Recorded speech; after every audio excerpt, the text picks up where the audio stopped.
दोस्तों, आप सभी का स्वागत है आपके अपने यूट्यूब चैनल स्टडी कृधा ऑफिशियल पर। आज हम पढ़ने वाले हैं अरस्तू का न्याय व्यवस्था। तो आज हम पढ़ेंगे अरस्तू की न्याय व्यवस्था। इससे पहले हमें अरस्तू की नागरिकता संबंधी विचार देखे, प्लेटो और अरस्तू में समानताएं देखी। अगर आप सभी ने उन सभी वीडियो को नहीं देखा हो तो देख लीजिए। तो सबसे पहले हम बात करते हैं परिचय के बारे में। परिचय। जहाँ प्लेटो स्वभाव के अनुरूप कार्य करना मान्यता है, वहीं अरस्तु नैतिकता का आधार ना मानकर साधुता को स्वीकार करता है। मतलब प्लेटो कहता है कि स्वभाव के अनुरूप कार्य करना ही न्याय है, जबकि अरस्तु कहेगा कि साधुता ही न्याय है। साधुता मीन्स न्याय सद्गुण का व्यवहारिक रूप है। अरस्तु ने अपने गुरु प्लेटो की तरह ही राज्य के लिए न्याय को अति आवश्यक माना है। जिस तरह प्लेटो कहते हैं कि न्याय राज्य के लिए बहुत ज्यादा महत्वपूर्ण होता है, ठीक उसी प्रकार अरस्तु भी कहते हैं कि राज्य के लिए न्याय बहुत ज्यादा महत्वपूर्ण होता है। अरस्तु ने न्याय से संबंधित अपने विचार अपने पुस्तक पॉलिटिक्स में दिए हैं। तो अरस्तु ने अपने न्याय से संबंधित विचार किसमें दिए? उनकी पुस्तक है पॉलिटिक्स।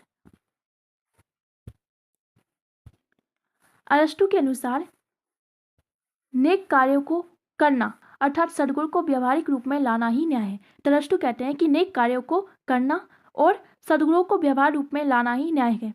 तो उनकी इस परिभाषा को देखकर वर्कर कहते हैं कि अरस्तु ने न्याय शब्द का प्रयोग साधुता के लिए किया है। एग्जाम्पल के लिए मानो सद्गुणी होना अच्छी बात है। अगर कोई मनुष्य में सद्गुण का गुण है तो वह अच्छी बात है, लेकिन वह दूसरों के साथ विवेकपूर्ण आचरण करना न्याय है। सद्गुणी होना अच्छी बात है, लेकिन दूसरे के साथ विवेकपूर्ण आचरण करना, अच्छा व्यवहार करना भी उनके अनुसार न्याय है। अब हम देखते हैं अरस्तु के अनुसार न्याय का वर्गीकरण। अरस्तु ने न्याय को कितने प्रकार में बांटा है?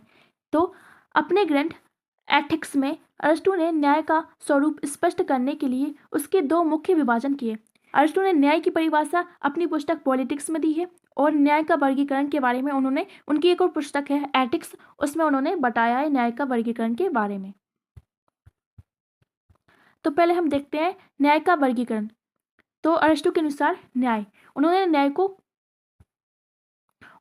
को दो भागों में बांटा है। पहला है सामान्य न्याय और दूसरा है विशिष्ट न्याय।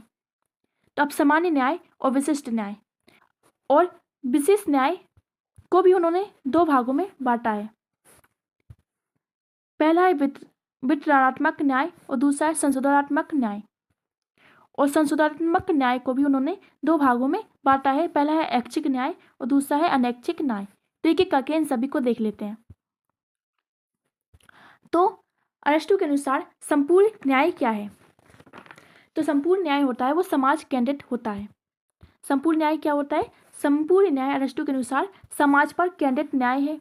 अर्थात समाज का संपूर्ण समुदाय जब नैतिक हो जाए, यानी कि संपूर्ण समाज विकास करते करते विकास की चरम सीमा पर पहुंच जाता है, जहां वे राज्य के नियमों को स्वेच्छा से पालन करने लगे, अरस्तु ने इसे सार्वभौमिक न्याय कहा है।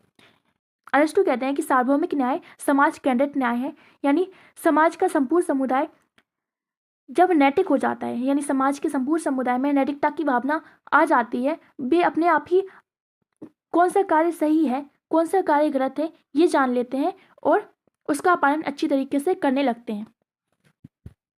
उन्होंने प्राकृतिक कानून को माना है। संवैधानिक कानून और नैतिक कानून या फिर सामाजिक राजनीतिक कोई सा भी कानून हो, जब सभी का पालन समाज के सभी व्यक्ति एक साथ करने लगे, तब उन्होंने इसे सार्वभौमिक न्याय कहा है।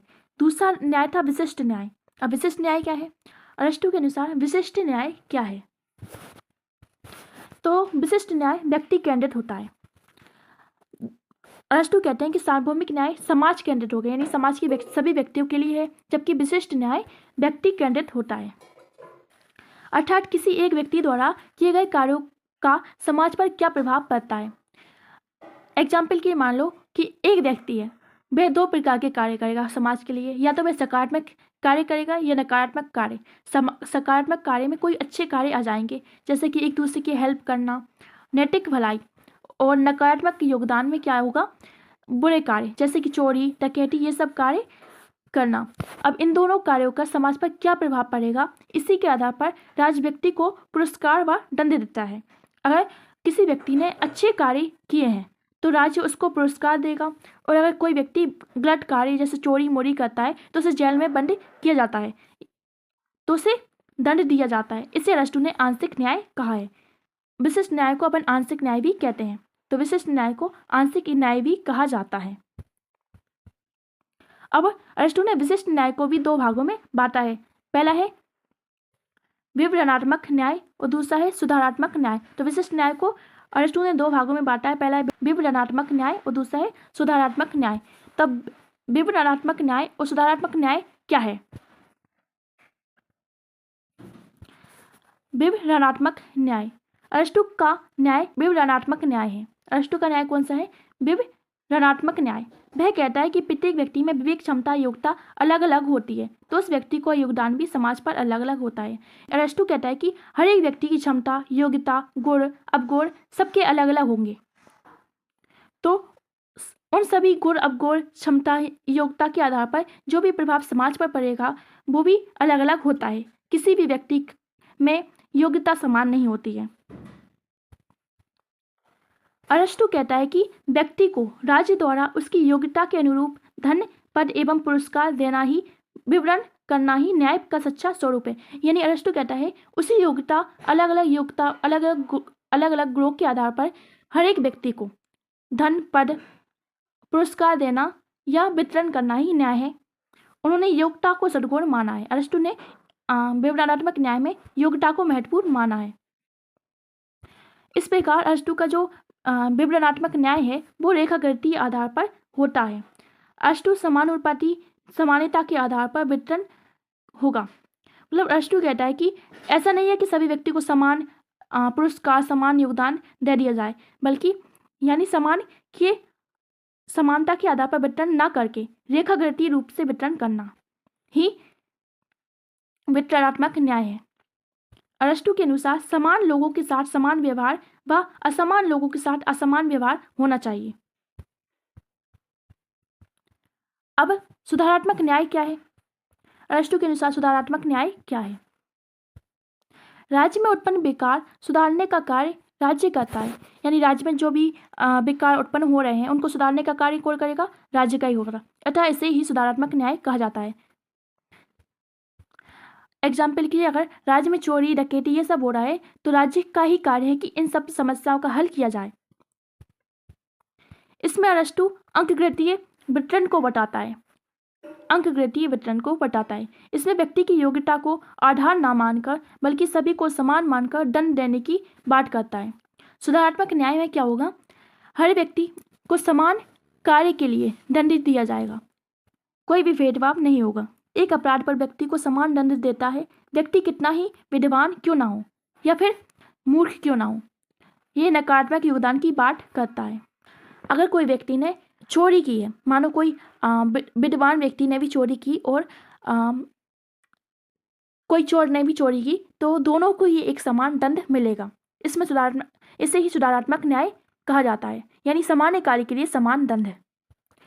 अरस्तू ने सुधारात्मक यानी दंडात्मक न्याय को भी दो भागों में बांटा है। पहला है ऐच्छिक न्याय और दूसरा है अनैच्छिक न्याय। अब ऐच्छिक न्याय और अनैच्छिक न्याय क्या है? तो सबसे पहले हम बात करते हैं ऐच्छिक न्याय के बारे में।